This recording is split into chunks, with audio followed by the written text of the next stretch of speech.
سب کچھ ہو بیوی نہ ہو تو تنہائی کا احساس مار دیتا ہے۔ اس سے ایک اور مطلب نکلتا ہے کہ لباس کے بغیر ایک لمحہ گزارا نہیں۔ سارا دن پانی نہیں پیتے ہیں نا، اب میں بیان میں پانی پی رہا ہوں کیونکہ 16 گھنٹے تو گزارے ہیں نا، پانی نہیں پیا، کھانا نہیں کھایا، 16 سیکنڈ لباس کے بغیر گزار سکتے ہیں؟ بولو۔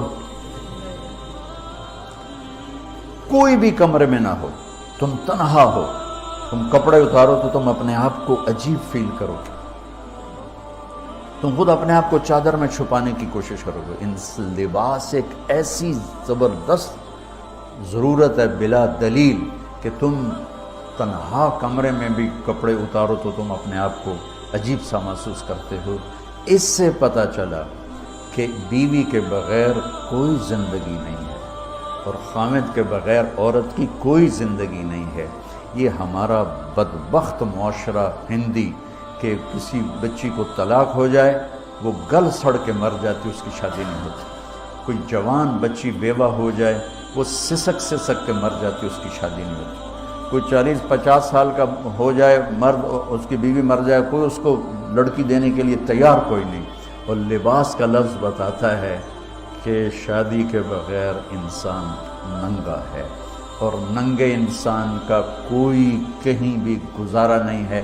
لفظ لباس بتاتا ہے کہ ہم اس چیز کو رواج دیں کہ شادیاں ہوں، بیوہ کی شادی ہو، مطلقہ کی شادی ہو، کوئی اس کی بیوی مر جاتی ہے۔ حضرت ابن مسعود کا فرمان ہے اگر میری موت میں 10 دن باقی ہوں تو بھی میں شادی کر لوں گا اگر میری بیوی مر جاتی۔ ابو ہریرہ کہتے ہیں اگر میری زندگی میں 7 دن باقی ہوں اور میری بیوی مر جائے تو میں 1 ہفتہ بھی شادی کے بغیر نہیں رہوں گا، میں شادی کر لوں گا۔ تو ہم ایک ہندی معاشرے سے متاثر ہیں جہاں بیوہ کی کوئی سنوائی نہیں، مطلقہ کی کوئی سنوائی نہیں، اور کوئی جوان بھی 2-4 بچے ہیں اور بیوی مر جائے تو اس کی کوئی شادی نہیں ہے، سسک کے وہ بلک کے زندگی گزارتے ہیں۔ ہم لوگ اس کو رواج دیں۔ لباس، لفظ لباس بتا رہا ہے کہ جیسے لباس کے بغیر ایک لمحہ آدمی چین سے نہیں بیٹھ سکتا، ایسے ہی اس رشتے کے بغیر زندگی میں کوئی خوبصورتی نہیں، کوئی حسن نہیں۔ میں نے جیسے کہا لباس سب سے قریب ہے، تو اس کے بعد بیوی کا حق سب سے پہلے آ جاتا ہے۔ ماں باپ کی طرف سے زیادتی آئے تو تمہارے ذمے ہے اپنی بیوی کو بچاؤ، اللہ کے واسطے اپنی بیویوں کی حفاظت کرو۔ ہاں تمہاری بیوی کی طرف سے زیادتی آئے تو اللہ کے واسطے ماں باپ کی حفاظت کرو۔ تو اس کا مطلب یہ نہیں کہ تم ڈنڈا اٹھا لو، اپنے اخلاق ایسے بناؤ، سپرنگ بن جاؤ، سپرنگ جو فریشر سے کو قبول کر کے دب کر کے نیچے چلا جاتا ہے۔ نیچے جانے میں جڑ جانے کا نظام چھپا ہوا ہے کہ جھک جاؤ۔ ماں باپ ناراض ہو ان کے پاؤں پکڑ لو، بیوی ناراض ہو اس کے پاؤں پکڑ لو۔ ذلت میں عزت چھپی ہوئی ہے، ساری زندگی کا تجربہ بتا رہا ہوں۔ ذلت، اللہ کی رضا کے لیے ذلت اٹھانے میں عزت چھپی ہوئی ہے۔ ہن لباس لکم، کتنا ہی مجھے غصہ چڑھا ہو میں اپنے کپڑے پھاڑوں گا؟ مجھے غصہ آ گیا، میں نے اپنے کرتے پھاڑنے میں، کسی یہ پاگل تو کرے گا، سمجھدار دوے دا کرتا پاڑے گا، اپنا نہیں پاڑے گا۔ اب مجھے بیوی پہ غصہ چڑھ گیا تو میرا لباس ہے، اس کو تار تار کر دوں، گالیاں دوں، تھپڑ ماروں؟ تو ایسے جیسے میں اپنے کرتے کو پھاڑ رہا اور اپنے کرتے کو تار تار کر رہا۔ بیوی کو غصہ چڑھے تو وہ اپنے کپڑے پھاڑتی ہیں۔ کپڑوں کے لیے کتنے حفاظتی نظام ہیں، الماریاں بنی ہوئی ہیں اور ہینگر بنے ہوئے ہیں، کریز خراب نہ ہو۔ جب پڑھتا تھا نا لاہور تو اسکول میں یا کالج کا میں سب سے خوش لباس لڑکا کہلاتا تھا کہ میں اپنی اسکول سے آ کر نا، اب ہاسٹل میں کوئی استریاں تو ہیں نہیں، نہ ہی کوئی نوکر، تو اپنی پتلون کو ایسے ہاتھوں سے استری کرنا اور کر کے پھر تہ لگانا، پھر سرانے کے نیچے رکھنا اور اس کے اوپر سونا تاکہ خود بخود استری ہو جائے اور کریز ٹھیک ہو جائے، اور رات کو بالوں کے اوپر رومال باندھنا تھا کہ بالوں کی سیٹنگ خراب نہ ہو جائے. کیونکہ میں نے بال بنوائے تھے وحید مراد کٹ بال، 2 فلم سٹاروں کا ہیئر کٹ چلا، ایک دلیپ کمار کا، ایک وحید مراد کا. تو عام جو تھے نا بال کاٹنے والے، وہ 8 آنے لے کے بال کاٹ دیتے تھے. وحید مراد کٹ کے لیے 5 روپے لگتے تھے. 5 روپے اس زمانے میں بہت بڑی دولت تھی. جب ڈالر 1 روپے کا تھا، $5 کتنے ہو گئے ہیں جی؟ 500 سے اوپر ہے. تو یوں سمجھو کہ وہ 5 روپے دے کر وحید مراد کٹ بنتا تھا. تو پھر میں وہ اوپر رومال باندھتا تھا کہ سوتے ہوئے میرے بالوں کا ہیئر سٹائل خراب نہ ہو جائے. ایک چھوٹا سا بچہ ہے لیکن اپنے لباس کو کیسے حفاظت کر رہا ہے، کریز ٹھیک کر رہا ہے، سرانے کے نیچے رکھ رہا ہے اور اس کو صاف ستھرا رکھ رہا ہے. ہم کھاتے ہوئے کیا کرتے ہیں، آگے اگر کپڑے نئے پہنے ہوں تو آستینیں چڑھا لیتے ہیں کہ کہیں کوئی شوربہ، کوئی سالن ادھر نہ لگ جائے، ادھر نہ لگ جائے. میں جب بھی بیٹھتا ہوں تو میری بیوی کہتی ہے آستینیں چڑھاؤ، آستینیں چڑھاؤ لگنا چاہے. اور آگے ہم کیا کرتے ہیں، تولیہ رکھتے ہیں، نیپکن رکھتے ہیں، رومال رکھتے ہیں. بڑے بڑے ہوٹلوں میں جاؤ تو پہلے وہ ساتھ رکھا ہوتا ہے کہ کوئی کھانے کا ذرہ گرے، سالن کا کوئی قطرہ گرے تو آپ کے کپڑے خراب نہ ہوں. ہم کیچڑ میں جا رہے ہوں تو ہم اپنے پاؤں گندے کر لیتے ہیں، کپڑے گندے نہیں ہونے دیتے. اپنے شلوار اوپر کر لیتے ہیں، پتلون اوپر کر لیتے ہیں، پاجامہ اوپر کر لیتے ہیں. تو جب کہیں سے کوئی آنے لگے ایسی ناگواریاں تو اپنے اوپر لے لو، بیوی پہ نہ آنے دو. ہم کپڑا بچاتے ہیں یا پاؤں بچاتے ہیں؟ کپڑا بچاتے ہیں. شلوار اوپر ٹانگ لیتے ہیں، کرتے کو یوں سمیٹ لیتے ہیں. تو جتنا کیچڑ ہے حالات کا، واقعات کا، اخلاق کا، وہ کیچڑ اپنے اوپر لے لو، بیوی کو بچا لو. اور بیوی کیا کرے، وہ جتنا کیچڑ ہے حالات کا، واقعات کا، ناگواریوں کا، اپنے اوپر لے لے، خامد کو بچا لے. لباس کا اور کیا کام ہے، یواری سواتکم، یہ تمہارے عیب چھپاتا ہے. تو میرا کام کیا ہے، میں بیوی کی کمیاں چھپاؤں، ڈھنڈورا نہ پیٹوں. بیوی کا کام کیا ہے، خامد کی کمیاں چھپائے، ڈھنڈورا نہ پیٹے. دوسرا کام کیا ہے لباس کا، وریشہ، لباس مجھے خوبصورت بناتا ہے. یہ ایک واحد رشتہ ہے جو زندگی کو خوبصورت بناتا ہے.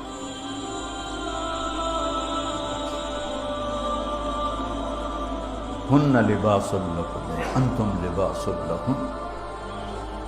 تو لباس کیا کرتا ہے، زیب و زینت. لباس کیا کرتا ہے، عیب چھپاتا ہے. لباس کیا کرتا ہے، خوبصورت بناتا ہے. تو اس رشتے کو خوبصورت بنانا ہے، بیوی خامند کے لیے، خامند بیوی کے لیے. کس طرح یہ رشتہ خوبصورت بنے گا، اچھے اخلاق کے ساتھ. اچھے اخلاق کے ساتھ. اگر گھر والوں کے اخلاق اچھے ہوں تو بچی ساس سسر کو ماں باپ بنا لے، ساس سسر بچی کو ماں باپ بنا لے، خامند بیوی کو ہتھیلی کا چھالا بنا لے، بیوی خامند کو ہتھیلی کا چھالا بنا لے. میں قربان جاؤں اپنے نبی پر. ساری کائنات کو نور ایمان دینے والی ہستی، اور حضرت عائشہ رضی اللہ عنہ کو لقمے بنا کے کھلا رہے ہیں.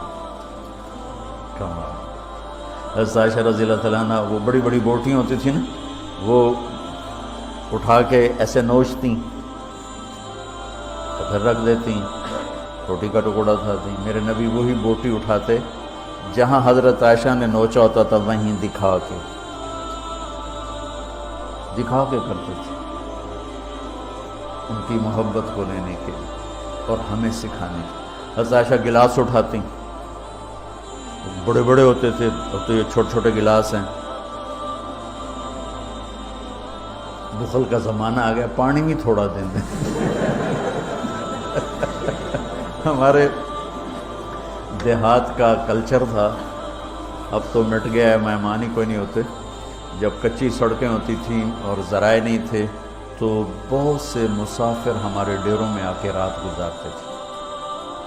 ہماری پہچان والے نہیں، اجنبی راہگیر، کوئی پہچان والے بھی، لیکن جو بھی تھے، کوئی اپنے ہیں، پہچان والے ہیں، دوست ہیں، مسافر راہگیر ہیں، ان کو رات کو کھانے کے بعد دودھ پلانا یہ ہماری تہذیب تھی کہ جتنے بھی ہیں دیرے میں 15 ہیں 20 ہیں 1 ہے، جاؤ بھئی روٹی کھا لی ہم دودھ پیواؤ سارے ہم۔ جانور بہت زیادہ ہوتے تھے، کھیتی باڑی کم ہوتی تھی، دودھ وافر ہوتا تھا، وہ گلاس اتنے بڑے بڑے ہوتے تھے، 3 پاؤ کا گلاس ہوتا تھا۔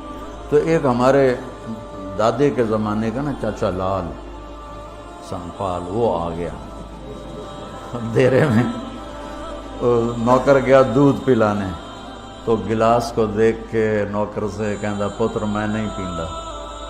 اسا کہا چاچا کیوں نہیں پینا؟ اسا کہا 2 تو ود پیواں تو بے غیرت بنا تے 2 تے میرا گزارا نہیں جاتا میں نہیں پینا۔ تو حضرت عائشہ رضی اللہ تعالیٰ عنہ گلاس اٹھاتی اور یہ پیا، یہ رکھا۔ میرے نبی اٹھاتے اور جہاں حضرت عائشہ کے ہونٹ لگے ہوتے تھے وہاں ہونٹ رکھ کے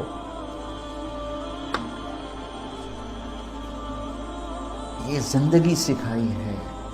یا عائشو، کیا محبت سے بولا عائشہ نے، یا عائشو، یہ عاشقانہ انداز ہے، محبوبانہ انداز ہے۔ یا حمیراء، عائشہ او دوڑ لگائیں، عائشہ مجھے پتہ چل جاتا جب تو میرے اوپر ناراض ہوتی ہے۔ حضرت عائشہ نے کہا وہ کیسے؟ کہ جب تو میرے اوپر ناراض ہوتی ہے نا تو یہ نہیں کہتی مجھے رب محمد کی قسم، تو کہتی مجھے رب ابراہیم کی قسم۔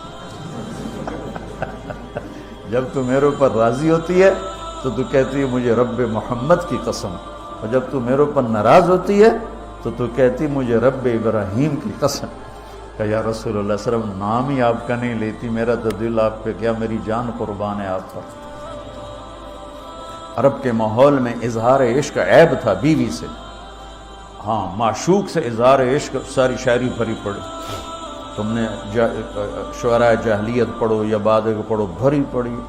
وَهَلْ تَبْكِينَ لَيْلَا إِذَا مِتُّ قَبْلَهَا وَقَامَ عَلَىٰ قَبْرِ النِّسَاءُ النَّوَائِحُ لَيْلًا كَمَا لَوْ أَصَابَ الْمَوْتُ لَيْلًا بَكَيْتُهَا وَجَادَ لَهَا دَمْعًا مِنَ الْعَيْنِ صَافِحُ وَأَغْبِطُ مِنْ لَيْلًا بِمَا لَا أَنَالُهُ بَلَا كُلُّ مَا قَرَّتْ بِهِ الْعَيْنُ طَائِعُ وَلَوْ أَنَّ لَيْلًا، دیکھو لیلہ لیلہ لیلہ 4 شعر ہیں، لیلہ ہر شعر میں لیلہ۔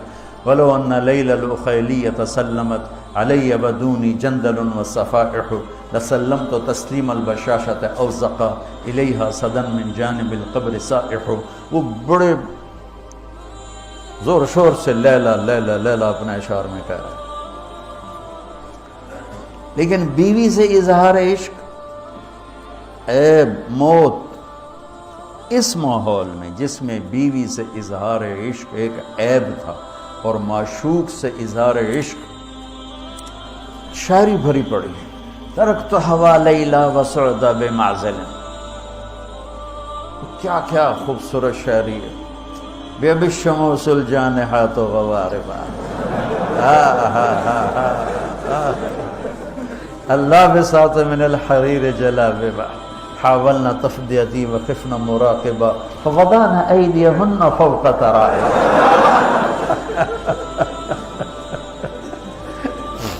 عرب کی شاعری بھری پڑی ہے عشق و معشوقی سے۔ اس ماحول میں میرے نبی سے ایک شخص کہتا ہے یا رسول اللہ من احب الناس الیک، آپ کو سب سے زیادہ کس سے پیار ہے؟ بھری محفل ہے، مسجد الگ نہیں یوں کر کے پوچھ رہا ہو، بھری محفل میں آپ سب سے زیادہ کس سے پیار کرتے ہیں؟ تو آپ نے زور سے کہا عائشہ سے۔ اللہ اکبر اللہ اکبر، ہائے ہائے ہائے، وہ تو ہل گئے، کہنے لگے، ان کی تو سمجھ میں نہیں آئی بات، تو انہوں نے کہا یا رسول اللہ میرا مطلب ہے مردوں میں آپ کس سے زیادہ پیار کرتے؟ تو آپ کو اندازہ ہو گیا بھائی کیوں یہ پوچھ رہا ہے، اس کو ہضم نہیں ہوا جواب، تو آپ نے کہنا تھا ابو بکر سے، تو آپ نے فرمایا مردوں میں عائشہ کے عباس، ابوہا عائشہ کے عباس۔ کیا زندگی سکھائی، ہن لباس لکم وانتم لباس لہن، یہ تمہارا لباس ہیں، تمہیں کتنا ہی غصہ چڑھے لباس تو نہیں پھاڑو گے. تمہیں غصہ چڑھے بیوی کو بے عزت نہ کرو. بیوی کو غصہ چڑھے تو کرتا پھاڑے گی, اپنا دوپٹے کو آگ میں ڈالے گی, نہیں, اس کو بچائے گی. صرف پاگل یہ کام کرتا ہے. اسی ایک لفظ لباس کے اندر زندگی گزارنے کا پورا طریقہ موجود ہے. اور اسی کے اندر بیواؤں کی, مطلقہ کی, رنڈوے کی شادی کا اشارہ خوبصورت موجود ہے کہ لباس کے بغیر تو ایک لمحہ انسان نہیں گزار سکتا. اس کو رواج دینا یہ ہمارے ذمے ہے, اور اپنے نبی کی معاشرت کو بتانا یہ ہمارے ذمے ہے. تو ان مسائل میں پڑ گئے جن کا نہ جنت سے تعلق ہے نہ جہنم سے تعلق ہے. الٹا وہ مسائل جس میں زیادہ اختلاف ہے اس میں زیادہ بولنا, زیادہ تقریریں کرنا, اس چیز نے ہمیں اپنی منزل سے بہت دور کر دیا. ہم کھو گئے ہیں, کہیں اور چلے گئے ہیں. تو اس عرب کے ماحول میں میرے نبی نے لباس بنا کے دکھایا. اور صفیہ رضی اللہ تعالیٰ عنہ چھوٹے قد کے تھے, اونٹ پہ سواری کے لیے وہ خود نہیں کر سکتی تھی, آپ نے اپنا گھٹنا آگے کر دیا. حضرت صفیہ نے آپ کے گھٹنے پر پاؤں رکھا اور اس کو زینہ بنا کے آپ نے ان کو اوپر چڑھایا, زینہ بنا کے.